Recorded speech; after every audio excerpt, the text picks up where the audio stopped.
Well, hello everybody, and happy Friday. We did start a little late today because of some technical issues, but thank you for your patience if you are joining us live. Welcome to the 139th episode of Stories of Service, Ordinary People Who Do Extraordinary Work. And I am the host of Stories of Service, Teresa Carpenter. And today I'm always wonderfully excited to have people who are not in the military on my show. Collin, how are you doing today? I'm doing great, Teresa, and I am so appreciative of you inviting me onto your show and really looking forward to our conversation today. Well, me too. Me too.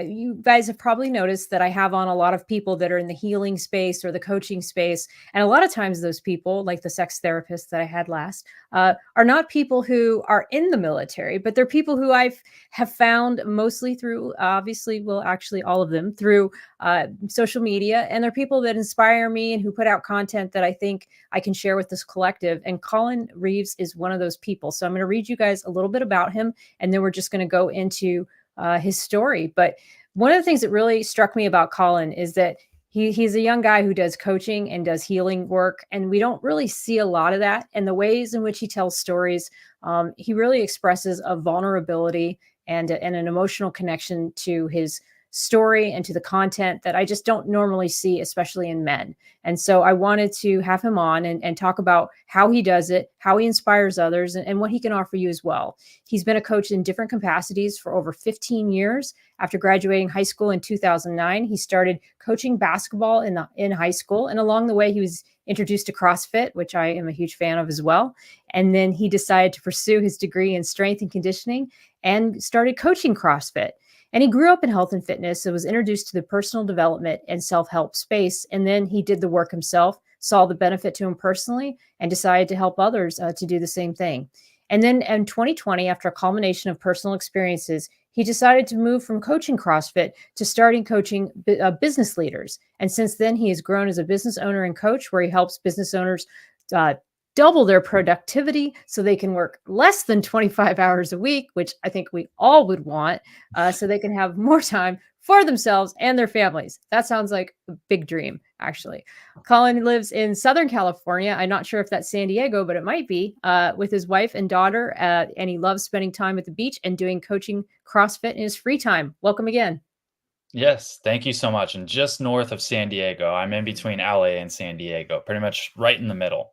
Okay, all right. I've done that drive many times. I used to date somebody that was near the LA area, and that was not a fun drive, but I have done it. Yes, the freeways here can definitely get jam-packed and not moving very fast. Oh yes, there are a lot of people who live in California.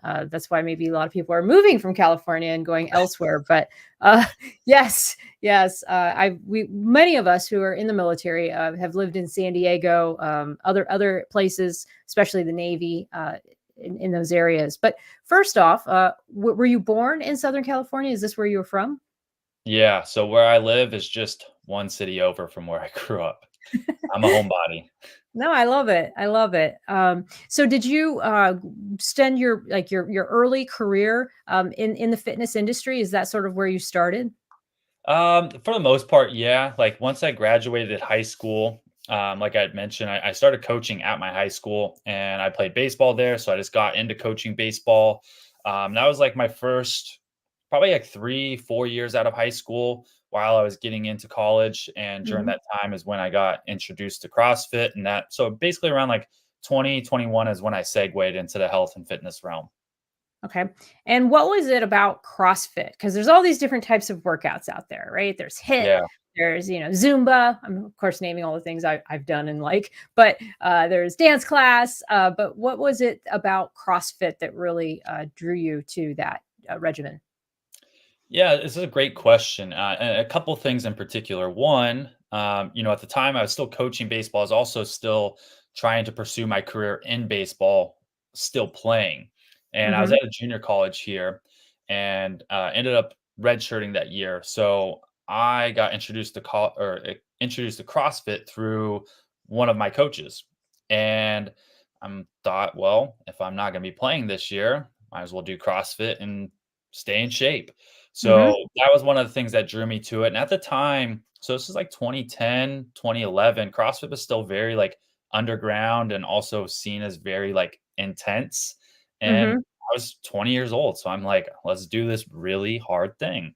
So Right. that's like, those are the 2 things that really, drew me to it. It's just so different from what I had been doing at the gym myself, and yeah, that's what really pulled me into it, to be honest. Yeah. What I like about it, is that it's so intense, but it's quick and it's different. It is you can do something different every time you do it. It's kind of like a hit workout on steroids. It just it really and anyone can do it. Any level. It's not something that you have to be young to do. Any age can do it. Mhm. Yeah, and that's actually something that really I don't wanna say is a misconception, but people can misconceive about CrossFit, and the guy who founded CrossFit actually said, and it's quoted widely in the CrossFit literature is that, uh what is it exactly? The needs of, a grandparent versus like an Olympic Mhm. athlete vary by degree, not by kind. Is we all have the Yeah. same needs, but it just depends on the degree at which we cater to those needs or that we, essentially use CrossFit to fit our needs. Mhm. And the other part I love about CrossFit is the community around CrossFit. It's such a motivating community. I did CrossFit every day for my whole 6 8 month deployment with a CrossFit instructor, and Mhm. I miss it. It was so much fun and loved it. We did something new every time. Everything was timed. We had you just knew, and I like it. I like the predictability about it to a certain extent. When you go down and you see what's on the board, you're like, okay, these are the things I'm going to do today, and then you just do it. And then when you're done, you're like, it's only 30 minutes later, but man, that was really intense, really hard. And then you're just done with it for the day. And you feel like you've accomplished, at least you've done that. If you've done nothing else for the day, you've done that. Yeah, 100%. And I think along the lines of what you just shared, a lot of people gravitate to CrossFit because it takes the thinking out of the equation. They don't need to think about what to do. They just need to show Hmm. up, see what's on the whiteboard, have the coach lead them through the class, and it just makes things more simple for them. It eliminates a lot of the resistance that people feel about working out because they don't know what to do or why they're doing what they're doing. And I think that's a big thing that CrossFit helps people with. Yeah, I mean, I'm sort of probably doing something similar now. I've got a YouTube video on my phone where I just do whatever this lady does and every day, but I probably should switch it out. But it's incredibly hard, and it's gotten me in shape, and it doesn't cost me a thing. And but the only thing I don't have is the social side of it. So that's something that definitely, later on as I have more time away from this busy job, it's something I want to deepen into. So as you went about your career and you were doing the CrossFit, you were working in the gym, what made you decide to make the transition to say, okay, I'm going to go work at a gym. Now I'm going to go do this other thing? Because being an entrepreneur and having your own business and starting to become a coach in a very saturated market, was that scary, or how did you start to do that? Yeah. How did I start to do that? What a great question. So, like I said, I'd been, introduced to the self-help books and a lot of personal development stuff. I listened to a lot of podcasts and just people I looked up to were business owners, were entrepreneurs. And there was something about um, what they did, how they did things that I really gravitated to. I was Hmm. really like it was appealing to me and there's a huge part of me that wanted it, and there's also a huge part of me that had a ton of self-doubt and whether I could really do that. Was I the type of person for that? And as the end of 2019 approached, I'd gotten married that year, and at that point, I was getting close to like a decade of coaching CrossFit and coaching group fitness classes. And I was getting to a point where, yeah, I was good at it. I had a lot of experience. I enjoyed it. And there was still something else that I was yearning for lack of better words. Like I wanted to work with people on a different level, something that was more in depth. So, Hmm. the end of 2019, after my wife and I had gotten married, we had found out on New Year's Eve of 2019 that we were expecting our first kid. And at that point, I was very content with where I was at. I was very comfortable. I thought I was where I was going to be for the rest of my life, to be honest. And as the time progressed on in the first couple months, you start shifting your perspective and thinking towards the future. For me, it was about how I wanted to be a parent. and how I wanted to be a leader within my family structure. I love that. And in that process, I became aware of the fact that, okay, that's how I want to show up as a parent. And I had this visualization of my kid when they were a teenager yelling at me and essentially saying that I needed to give them space because I was trying to live my life through them because I was too afraid to pursue my dreams and passions. And Mhm.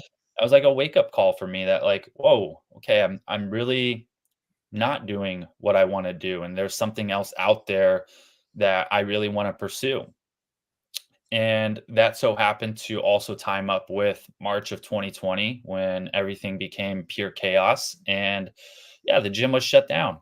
I was physically extracted out of the environment that I had been, spending 8 to 10 hours a day in for the last 8 to 10 years. And when I was physically taken out of that environment, it gave me space, space Mhm. that I didn't know I necessarily needed. And at that time, I became very aware of how burnt out I was, how really unhappy I was, and that I needed to do something different. And that I grew up in a very dysfunctional family environment. My dad was an alcoholic, and there was a lot of things that I didn't want to replicate in my now bringing and beginning a family. And I could see Mhm. that trending in that direction unless I didn't do anything, unless I didn't take action. So, it's a really long story, but that's like what really drove me into pursuing this route and why, from a very foundational level. And that just kickstarted my thinking of like, hey, if I'm going to do something, now's the time to do it. Wow, that's so profound because most people wouldn't have done that. Most people would have just tried to find another job, or they would have thought that maybe there was another way to teach gym classes from home and do the same thing. Um, Man, most people wouldn't have done that, and that had to been really also scary, but it was like a personal responsibility on you to be the person that your children could look up to and say, "I went after what I wanted, and I didn't just make excuses for what it was that was really gonna be in my destiny to have." Yeah. And to be honest, it was really scary. I was like, my wife was pregnant. The world was in pure chaos, like Mhm. I didn't know what to do really. And, I was in to be honest, in like alternating bouts of like debilitating anxiety and debilitating depression. Like this room that I'm in, like sometimes I would be in the fetal position, just like not able to handle life. Like that's how much um disarray I was in mentally. And it was a point of like something needed to change. Like, there's no way I could continue to move forward like this. And it's just, yeah, it's amazing. I know a lot of people who have kids say that kids change your life and make you think in ways differently than you Mhm. ever have. And I can attest to that. Before my daughter was even here, like it completely shifted how I thought about things, and obviously choices that I ended up making. That's interesting.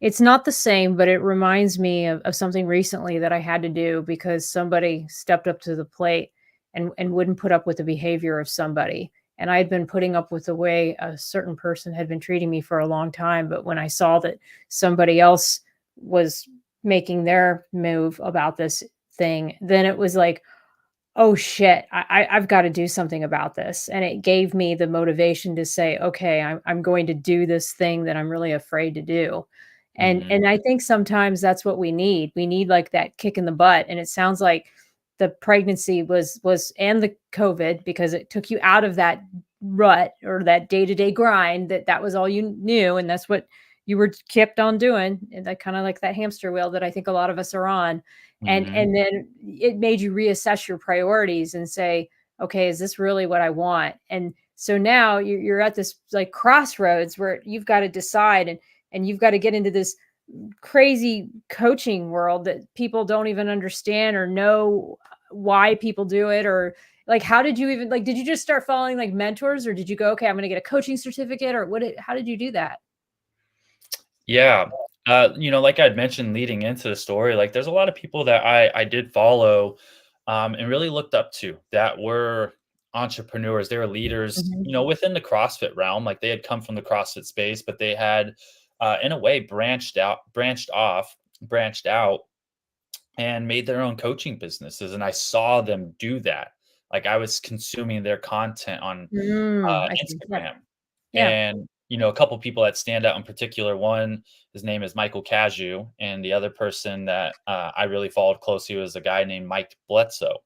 Hmm. And so at that time when I had made that decision, like it wasn't a complete 180 right away. Like I was very personally invested at the gym that I worked at, and my identity was really wrapped up in that gym. Like I cared about that gym more than myself.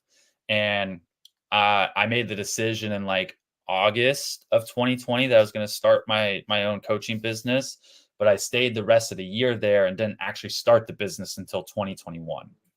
And the reason why I say that is that, the first when I got to 20 January 1st, 2021, like I all of a sudden was a business owner and I had consumed some of this content, done a lot of the free trainings that they offered and thought I really had a grip on what I was doing. And yeah, there's no rule book with starting a business. There's no guidebook on Mm. what to do. And I really fumbled around for like the first year and a half, probably, where like thankfully I'd made a lot of good relationships with people at the gym that I had worked at, and people were really curious about what I was doing. So in the Yeah. beginning, it was a lot of just like, hey, what do you want help with? And I can help you with it, Yeah. right? But the thing is like deep down, and I can see it now more than ever, deep down, I wanted to do more of the in-depth life coaching, helping people create a vision for their life, but I was really afraid to do it. I just kept Mhm. saying yes to what was comfortable to me, and that Right. was the health and fitness stuff. So I say that to answer your question of like I did consume content and I did like work to apply it, but I just didn't have the accountability. I didn't have the direct guidance from someone to really help me with it. And it wasn't until the end of 2021 where I was doing decently well for my first year, but I was at a point of like, what the heck, man? I am more overwhelmed and more burnt out than I was before. And I have no idea how I'm going to sustain this. I don't even know what direction I'm going in. Then I finally was like, hey, I need some help. And, I invested maybe like a couple $100 in one of the programs from Mike Bledsoe who had mentioned, and then I got super excited, like things are really gonna change. And I Mhm. started doing it, and then I fell off, like I didn't have the accountability of actually meeting with someone because it was just an online course. So then at the beginning of 2022, then I finally invested in his program and sought out some real mentorship and guidance with his program called the Strong Coach. And that was the beginnings of me really starting to invest in myself for the first time. I firmly believe now in the notion that when you invest in you, you invest in your Mm. business. When you grow, your business grows. So that was the kickstart of me really starting to put some roots and foundations to the coaching business that I really wanted to create, which was, almost 18 months after I really started my business. And it's tough too, because every this type of a business that you're doing, it's mostly, I mean, right, it's mostly remote. So you're Mhm. doing a lot of this kind of promotion or content. You've got to also be a salesperson. It's not just being able to sit there and help people and they just come to you, and then you just book calls and that's it. No, you know what I mean? Like a therapist that's got insurance claims and people that are just booking them. That's not how coaching works. You've got to sell this. No, and I was very naive to think that people would just come to me. I'll be honest. Like I was. Um, I really was, and that's like I was not posting on social media, like I was not doing any of that stuff in the beginning. So, yeah, I was one of those people that thought, if you build it, they will come, and it's not how it works. They didn't Definitely not come. how it Yeah. works. No, it reminds me of what people say about the podcasting world. A lot of people ask questions about, how to get sponsors or how to grow your podcast. And it isn't just, oh, you put this show out and all these people just write you and want to be a guest. No, they might, but they might not be the people that you want. Again, it goes back to what you said about maybe you'll get a bunch of people that know you from fitness and want you to teach fitness, but if that's not the direction that you're going in, you have to target your content and what it is you were offering. So this probably started you down this like different path with your business where you started making content that was more differently tailored. Like I noticed that like I said, a lot of the stuff I see on your stuff is about work life balance. It's about being able to take the time out for the things that you need and be very intentional with the things that you want to do. Was this a lot of the stuff that you were putting out in the content were just things too that you were picking up along the way as you were going about this journey? Yeah, absolutely. Like when I going back to where I left off with the strong coach and like getting in there, my initial intention was to work with dads, work with other men. Right. And That's what I and remember when we met. You were working with yeah. men. And like that's where I was trying to cater my content towards in the beginning of like this path that I had taken of, becoming a father and entering parenthood. And at the same time, like it just wasn't landing, and I Mhm. wasn't feeling like it just didn't feel right. So I share that because like after the health and fitness, I was trying to be like a men's coach and really pursued that to some degree. But it just like the passion wasn't there for me, right?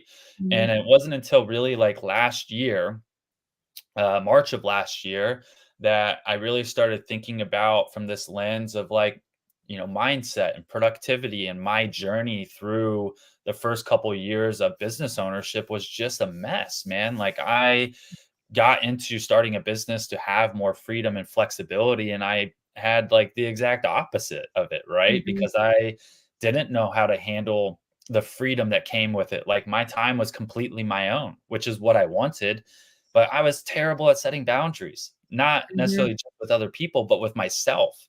And I Right. was just so consumed by my business, the growth. I was starting to identify with my business of the outcome of my business was my outcome of my life, right? And Mhm. it was all consuming.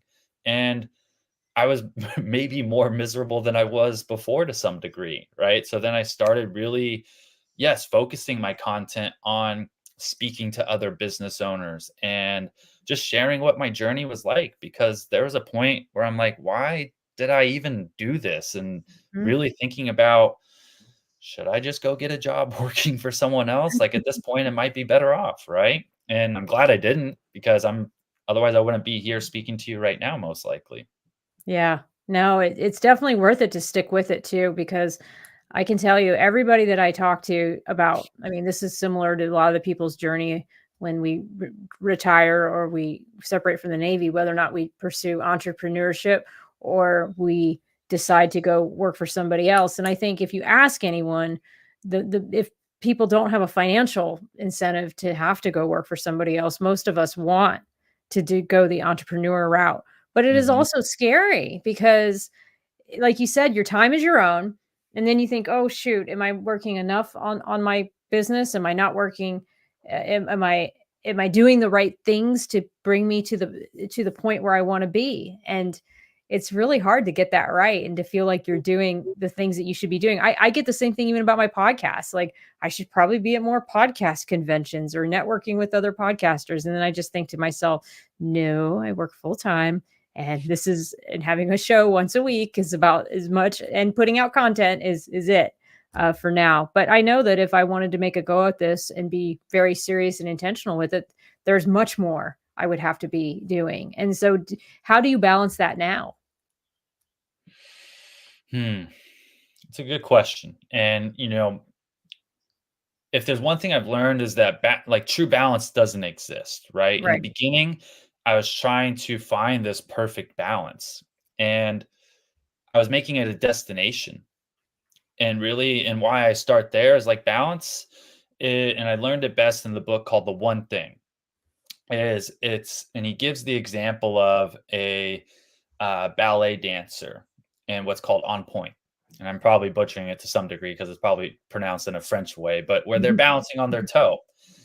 And when you zoom out and you just look at the person, it looks like they're balancing, right? But if you Mhm. zoom in and really look at them balancing on their one toe as it's constantly shifting back and forth. Mhm. And the example from it is instead of balance is that you're trying to counterbalance life between work and life. And the example that he gives in the whole premise of the book is finding your one thing. And the Mm. question is what's the one thing that if you were to do it would make everything else easier or unnecessary?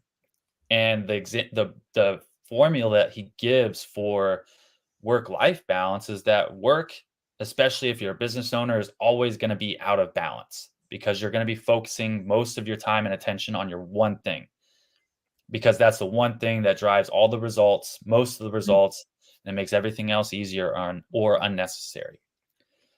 The other side of the coin with life is that you have your main buckets, your relationships, your family, your health, your spirituality. And those are the things that you basically define as your priorities. And you have minimums for those. What are the minimums where I feel fulfilled and I feel like Mhm. I have a life in those and by fulfilling those buckets? And the objective with that is to make sure that you don't neglect any of them for any long period of time. Mhm. And I fully have adopted that in terms of my philosophy behind balancing work, really, working on and in my business and balancing life. And when you look at that equation, you have one thing in business and then you have these multiple buckets in life. Is that really majority of your time, attention, and energy should go to your life and Mhm. having a life so that your business can support that life, not Right. run it. Right. I So, there's agree. a lot of other practices that I've adopted and I teach my clients and I use personally to create that work-life balance and establish those boundaries, but that's how I view work-life balance, is that it's create your life and then fill your business working on and in it around that. I love it because I can tell you the people that I talk to that are the happiest are the people that do just that. I can think of 2 people in particular that I've talked to recently as podcast guests, and both of them, do not work full time. I don't even know if they work part time, to be fair.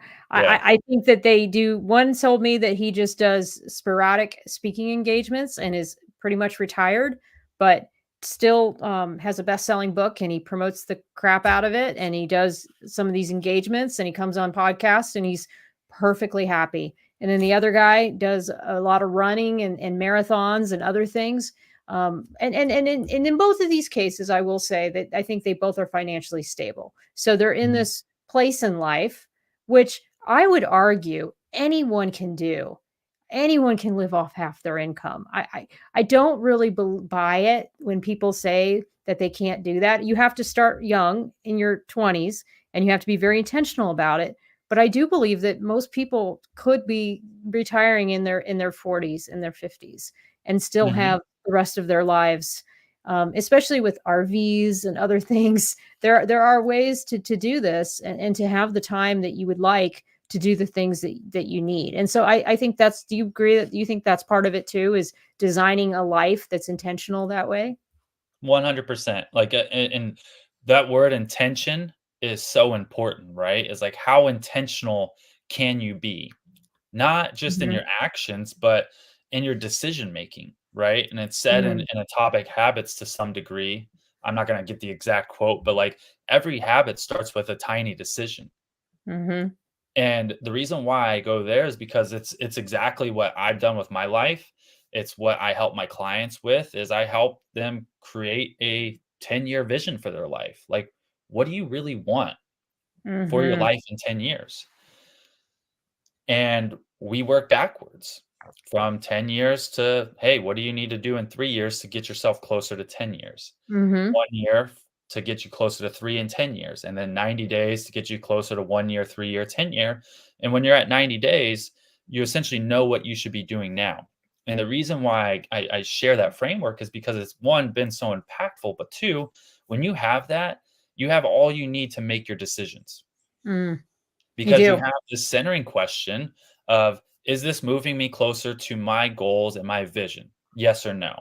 If the answer is no, then like, hey, it's not that we need to take all the no's out of the equation, but being very intentional about the things that are not moving us closer to it. So that Mm, we don't get super distracted. But two, if the answer is yes, that it is moving you closer, the yes isn't satisfactory enough. The question then goes from yes, it's moving me closer is like, okay, is this something that is absolutely necessary, meaning it's going to really move the needle for me? Or is it just something that I want to do that, has little meaning to it? Because when you have that, then you decide, okay, you really get in tune with what are the things that are really driving results and just the things that sound good that you want to do. And when you mm, have this framework, it makes decision making so simple. Doesn't mean easy, but it makes it really right. simple. If you can Mhm. use that centering question, and without that, without clarity, without direction, without a vision, it's really hard to make those decisions.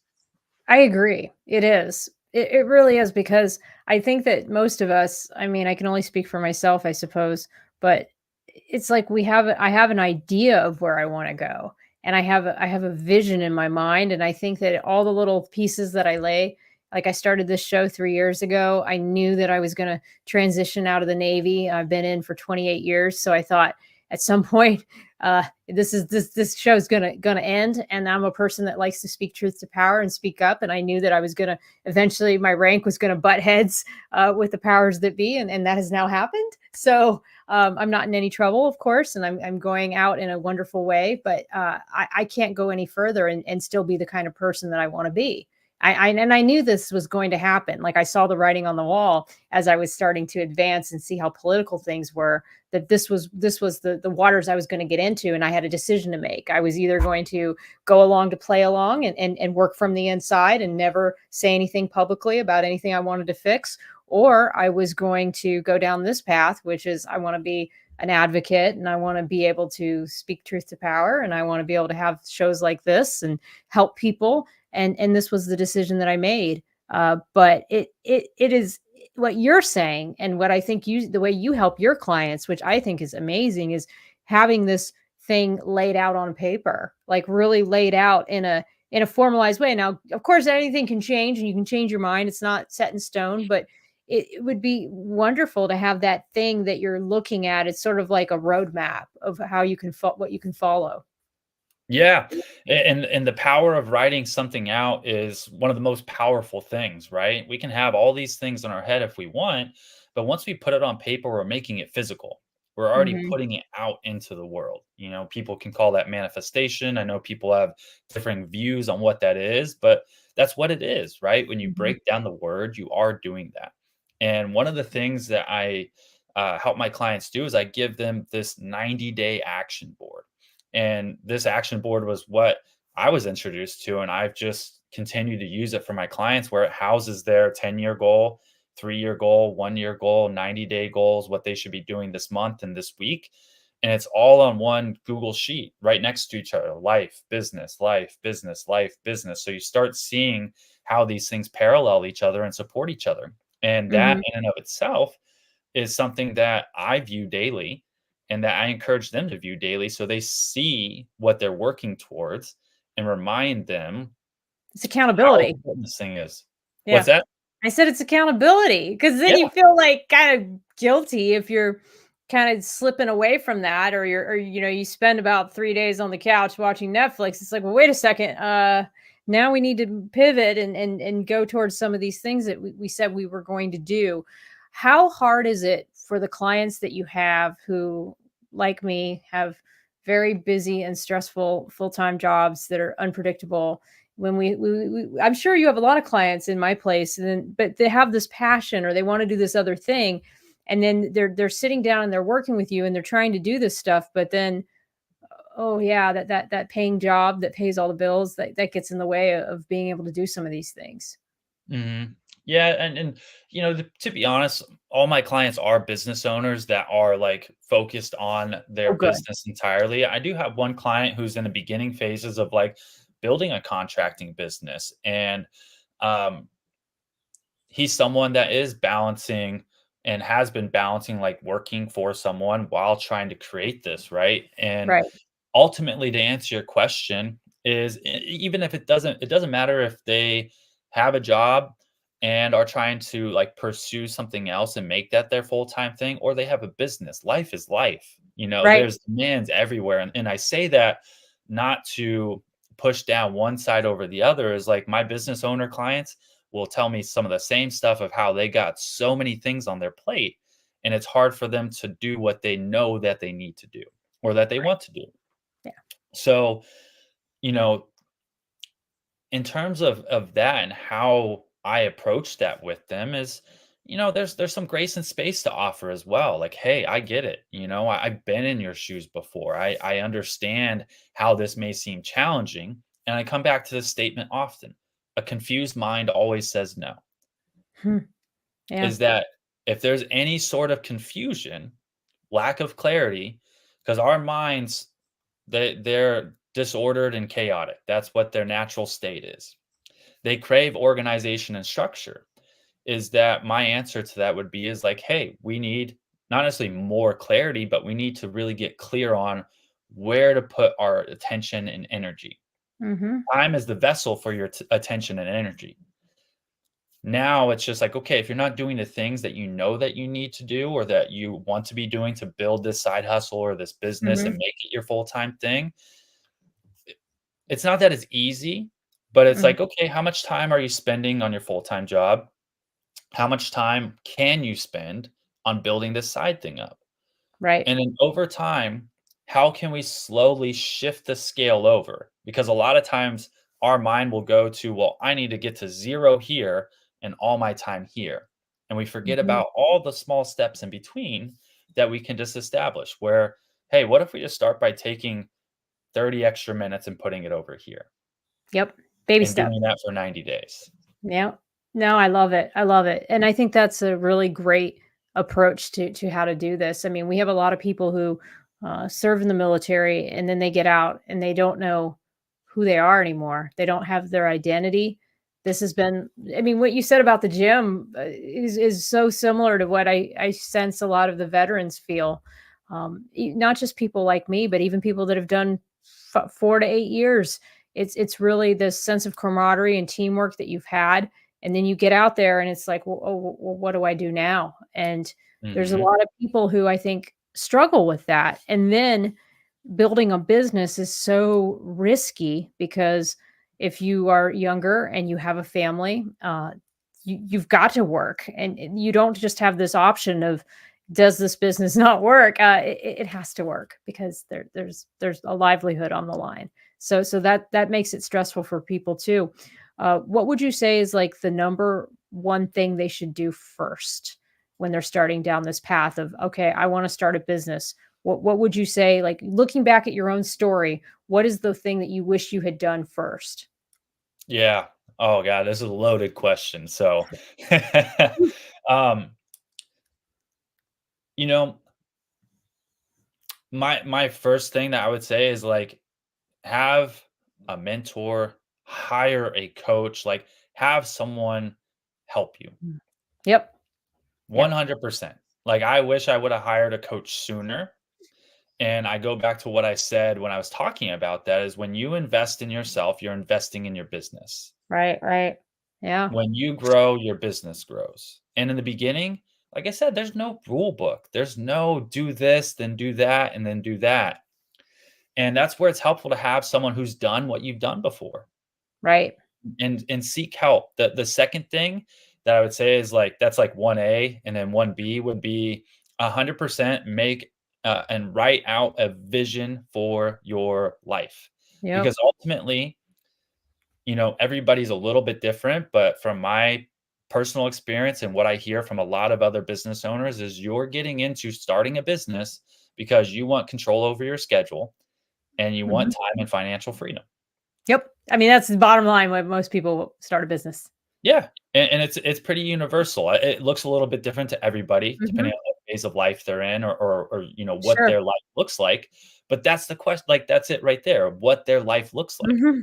And you said something that is uh, super important just a few minutes ago when I was talking about the vision. Is that when you write it, it's not the only vision that you're ever going to create. And Mhm. this is where I got hung up on it, and a lot of my clients do because they tend to be perfectionists and they're like, well, I got to get the perfect vision. This is a Right. practice, and it's going to reiterate itself throughout your seasons of life and business. But the Mhm. reason why I really harp on creating a vision for your life, because it comes back to why you are creating a business, is to create freedom. And you have to Mhm. have an idea. I don't want to say have to, but it would be really helpful for you to have an idea of what that freedom looks like for you Right. Right. so What does you can build the Yeah. business that supports it. Absolutely. I think about this even for myself. I was even before our show. I was thinking sometimes I wonder if I want to take this my podcast and do the in person thing, which is a whole nother ball game. With Mhm. okay, do you just host local guests or do you? Where are you stationed? And I'm so comfortable with this type of out forum. I mean, I don't know if it's something I'll ever even need to do, but just those are things that you've got to think about, because I love the idea that I could be sitting in Portugal or be in, Fiji and host a show. Like Yeah. that's like such a amazing freedom to have. And I think that the other thing that I've come to a very peaceful place in my mind about is I really am not concerned about my reach or my growth in terms of like I don't really see hitting numbers as a milestone. I see did I contribute to an impact? Did the petition to help restore to make the DoD accountable for their inspector general process, did I help in some small way in getting that to the finish line? And when it gets to the finish line, can I celebrate that win with a bunch of other advocates? Because I'm really more driven by causes than I am by money, and I always have been. So Mhm. I think that that is also a big part of it. Is you like your why. You know what are you driven by? Some people are more driven by business and results and numbers. They really want to see that what they're doing drives a certain number. And I think there's nothing wrong with that. But I think you Mhm. have to know that about yourself. Like what is the thing that is really get, keeping you going? For sure. Yeah, and I feel like in today's day and age, like, know your why is, I'm not gonna say an overused statement, but it's said a lot, right? Where some people are Mhm. like, "God, I'm tired of hearing that," right? And there's nothing wrong with it because each person does tick a little bit differently. Even some of my clients, are wired differently, and that's okay. Mhm. And I also do see it going both ways. There's times where I'm very numbers driven because it creates that clarity of like, hey, this is what I'm working towards. And then sometimes the numbers are really overwhelming me and I'm too narrowly focused on them where I need to zoom out and get connected with, yeah, what's the feelings that I'm trying to create? What do I want to feel like what Mhm. you're saying of like this greater cause, this greater good, right? So I see value in both and there's part of knowing yourself and as myself as a coach, knowing my clients and hey, what makes them tick, right? And even those people who are very numbers driven, like I have a couple of those clients, they drive themselves mad with them, right? Because they're only focused on the numbers, Mhm. but when I take that, like, just stay curious for a moment and ask them what those numbers really mean. Say it's a certain revenue number that they want to hit, right? Mhm. And that's their only metric of if they're progressing or not. It's inevitable that business is seasons. You're going to have seasons that growth is not linear like that. Right. So you're making your happiness predicated by a number. What is that number? What's on the other side of that number for you, right? And that's what I'll often ask them to help them zoom out and connect it to their vision. Again, that's why the vision is so important. Is like, how Mm. is this really the only thing that's going to drive you there? In a way, not really. Like there's a lot of other things that contribute to your happiness, to your well being, and they can get it so wrapped up in a number sometimes. So, And I yeah. think that all these things are a grind. So I think that the numbers or the impact, they're those what incentives. They're those Mhm. things that we do to sort of break up the grind of whatever it is. Because even though we even if you have a side hustle, let's say you're a painter or let's say you're an actor. I'm using creative arts as an example because I'm a creative, but Mhm. uh, there's still a grind to that. There's still Yeah. work. A painter still is working, and I think that that's also the piece to this that a lot of people overlook. Barbie the welder was a really good example. She was one of my guests early on in my podcast journey, and she just the amount of work that she did on her marketing and on her Instagram and making these videos of her doing these welding. I mean, that's a lot of work to set up the camera and to get just the right Yes. angle of it. I mean, she'd have these beautiful welds, and I mean, it was just amazing. But the way she told me how she started too, going to all these different farmers markets and just working the farmers market circuit day in, day out, that is a grind. So I think that Mhm. some of us love the numbers game because it's like, oh, I just hit 12,000 followers on LinkedIn. So of course I'm going to create a 12,000 followers little, thing. I mean, it's really nothing, but and then it allows you to share a win with your audience, and then they feel like they were a part of that win with you because they're the ones who support the broadcast. So I think that that's also the reason why I like numbers, is just because it gives me something to celebrate, and Yeah. and it breaks up some of the grind of scheduling and finding ways to, and then writing show notes and some of these other things that really do take a lot of deep dive concentration. So I think that it's a balance, like you said, it's a balance between Oh, finding yeah. these different things to keep you going. Yeah, 100%, and I'm a big believer, and this is part of what I teach my clients is, Pearson's law. What gets tracked and measured accelerates improvement. Hmm. What gets tracked, measured, and reported back to someone accelerates improvement even more. So Mm, numbers have their place, they really do I do. serve a purpose. In the end, they're numbers, Yeah, you right. know? And that's the key Um, distinction to make there is that you're not the numbers, right? And that's exactly what you're saying is they do serve a purpose. They allow you to celebrate those milestones, and they do mhm, indicate progress. Am I headed in the right direction or am I mhm, not? And I think right. they're super important. It's just making sure that our relationship with them is quote unquote in a healthy place, and we just know why we're using them. Right, right. We're not so tied up to them, and we don't totally identify with them that we lose sight of why we did this in the first place. Um, Yes. so tell me, I also noticed that you do this too. Sometimes you'll share like coaching feedback, which I think is really cool. So give me a story or something about somebody who really has inspired you as a coach, like somebody you've worked Mm. with who you were like, whoa, they did the work and you really saw something. Yeah. Hmm. I have a particular client, and this client is super meaningful to me because when I was speaking about a year ago, when I was pursuing that men's coaching realm, I had started coaching again at a CrossFit gym a few hours a week. One of my high school best friends acquired this CrossFit gym, and um, I was seeking direction, wanting some clarity Mm. about where I'm going, and I just so happened to be talking to this uh, lady who owns a business and went to the CrossFit gym, and she was just getting to know me. And I told her that I'm a coach and just told her about what I was doing. And she's like, "Oh my gosh, I'm looking for a coach kind of like yourself." And at the time, I was like, "Hey, let's do a free coaching call in exchange for a testimonial. Like I predominantly focus on serving men, so I'm happy to like give you some free coaching." And I start by sharing that because then I started working with this client. It really paved this pathway of me working with business owners. And has given me a lot of opportunity and space to grow in my coaching.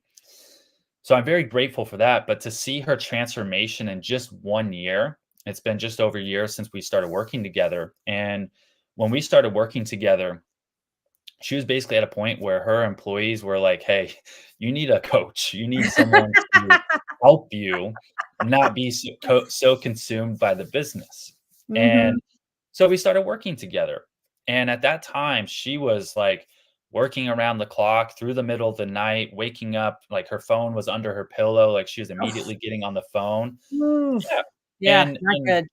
she had been a business owner of 33 going on 34 years. Like, she had done the work, man. She had grinded and got this thing built up. And, as we started working together, she was slowly starting to make these shifts. Come September, she had set up someone to help her so she can go to Italy for 12 days with her mom.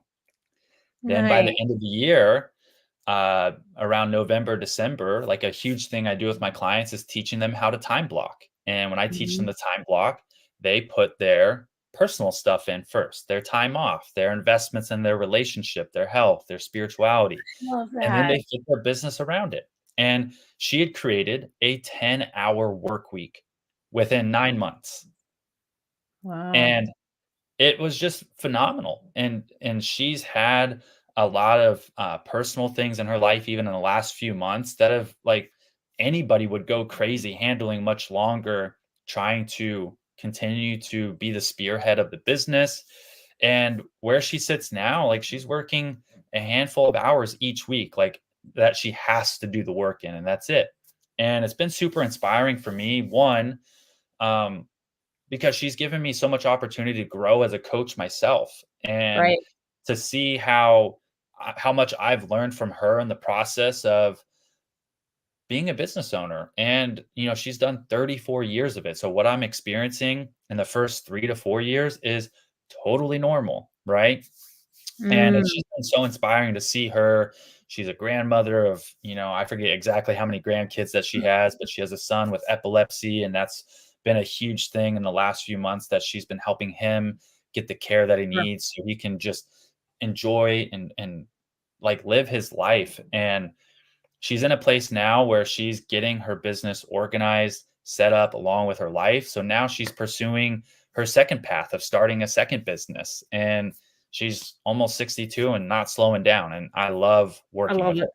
I love it. Love it, love it, love it. And it's great to see that those things happen because people need to understand that you never stop growing, you never stop learning. You can be in your 75 years old and you can start something new and go down a path you never thought. Like I said, my husband's kiteboarding in Egypt right now, of all things. And Oh, wow. who would have thought he'd be doing that? But he had always wanted to learn. And so he took the opportunity and he's apparently doing really well. So, That's uh, so cool. Yeah, I love that. yeah, I so you can do anything that you put your mind to, and when you're focused on what you want and you make it happen, it will fall into place. So I so appreciate you taking the time to come on here and share a little bit about your story, Colin. Is there anything else that I haven't thought to ask you about the journey or about what you're doing that you'd like to put out to my audience? Hmm.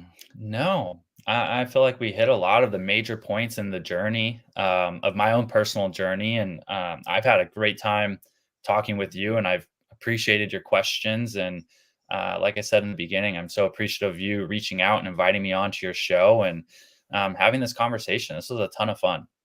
Awesome, awesome. Well, thank you very much. I will meet you backstage while I go full screen just to say goodbye to everyone. But please, if you're interested in Colin's work, I put a link to his where you can book a call with him for in the show notes. Please feel free to reach out to him. He's also on Instagram. He puts out amazing content, and I learned so much from people like yourself, especially because you're not affiliated with our world, and it's a nice break to talk to people that I hope can help help others the way even through your content you've helped me. So thank you very much. Yeah, thank you so much. I appreciate your kind words. Awesome. All right, guys. Well, enjoy your Friday. Monday is a bank holiday here in London, so I get Monday off too, which is very exciting. I will be with you next week, and I have a very young person coming on the show, Zarina. She is another one of our military influencers, a very young person. So glad to have some of the influencers back. There's a lot of the younger sailors and service members who are on Instagram and TikTok, and I always love having them on because I do believe that they are the future and the way that in which we communicate within the military community. So with that, I hope you have a great weekend. As I always say, take care of yourselves, take care of each other, and have a great day. Bye bye now.